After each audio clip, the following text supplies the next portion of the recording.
Canterbury Tales is a simple story that starts off with a group of pilgrims about to travel to Canterbury Cathedral. That by itself is not unusual, however their journey started off at a bar. By getting wasted and probably going to church, we can obviously tell that they are Catholic. Even when drunk, the pilgrims found the trip rather boring until one pilgrim suggested a contest of tales and the winner gets a free dinner. Among these pilgrims were a dignified knight, a dipsomaniacal miller, a domineering vamp they call a wife, a rather rapacious partner with all the integrity of a ShamWow salesman, a summoner who frightened young children, and an unremarkable nun's priest. It starts off with the Knight's Tale. This one's a long one, so get comfortable. So Theseus was traveling to Thebes, which had just been sieged, when 4 women cried at his feet because the king of Thebes would not allow their husbands to be buried. In order to appease the crying hormonal women, Theseus conquers Thebes to return the bodies to the wives. On the battlefield were 2 enemy wounded soldiers. Theseus decided to imprison them instead of killing them. Archite and Palamon, the prisoners, are sleeping in prison when Palamon wakes up and sees Emily, Theseus' sister-in-law, out of his window, and immediately falls hopelessly in love with her and lets out a groan that wakes Archite up.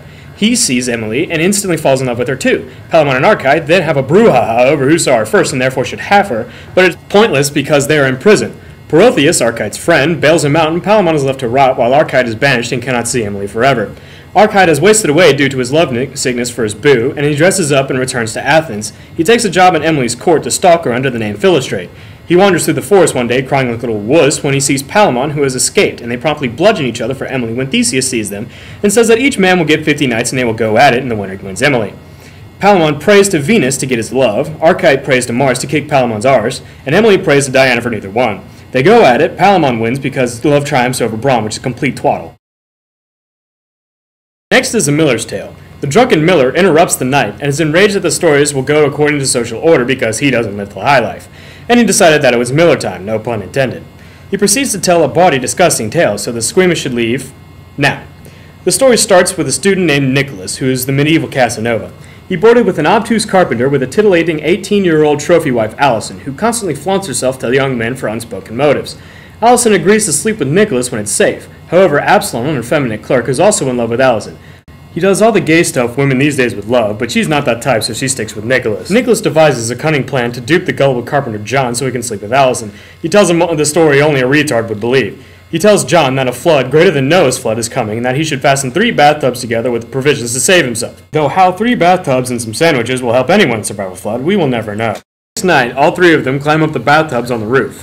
When the carpenter falls asleep, Nicholas and Allison go into the bedroom to make whoopee. However, Absalom climbs up Allison's window for a kiss, maybe more, from Allison.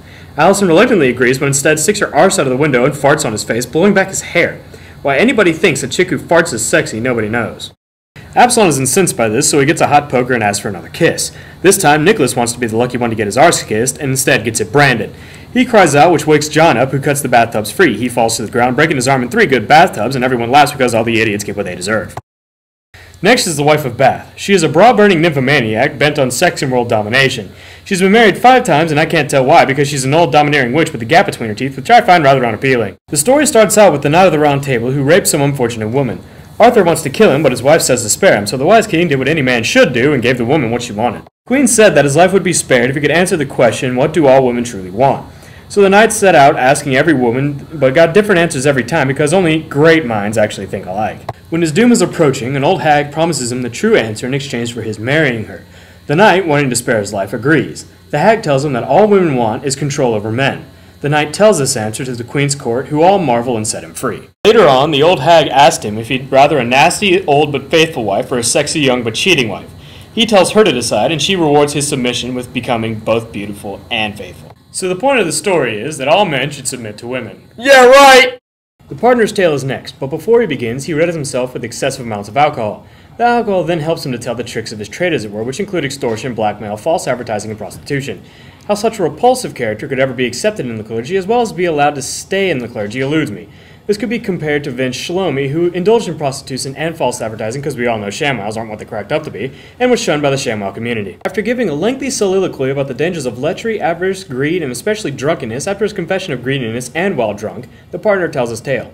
It starts off with 3 young men who got drunk and saw that one of their friends had died, so, logically, they decided to go kill death, which sounds more to me like the ramblings of adolescents on cannabis rather than alcohol. Anyway, in their search for death, they found an old man. They figured that an old geezer would know where death is more than anyone, so they asked him.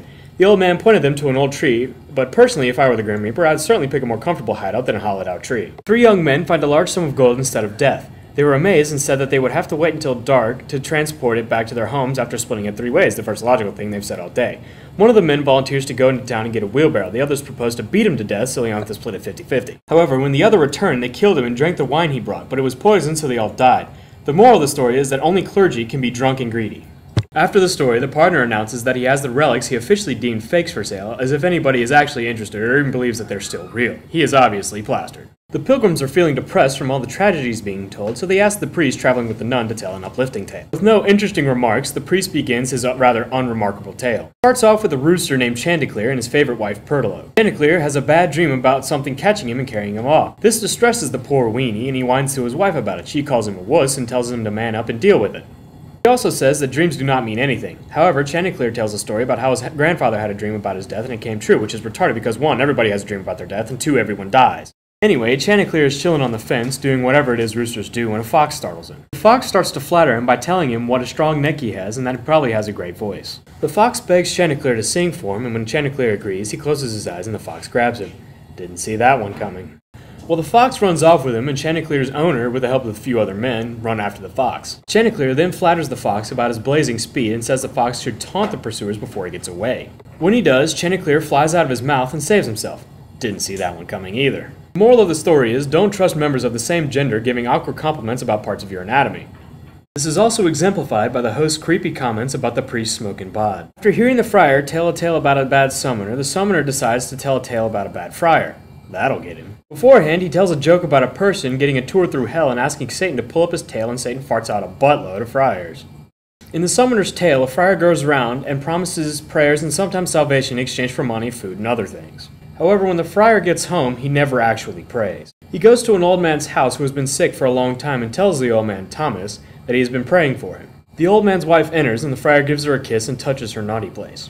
She asks the friar to preach to Thomas about anger because Thomas keeps complaining, but I think she should get a lesson in shutting up and dealing with it. The friar is about to leave when the wife reminds him that their child died recently, but all the friar said was that he saw the child ascending, and he gave him a lecture about gluttony. He then begins to lecture Thomas and trying to guilt him into giving the friars all of his money. So Thomas tells him that he has a gift for the friar, but that it's in his pants and he has 2 weeks, so the friar has to reach in and get it. This sounds sketchy to me, but the friar is desperate, so he reaches between Thomas' butt cheeks where it is hidden, and Thomas farts on his hand.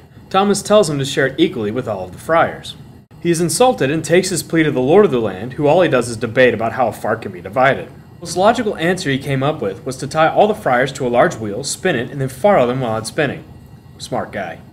Well, folks, this has been a presentation of The Canterbury Tales by Geoffrey Chaucer, a literary prophet and one messed up dude.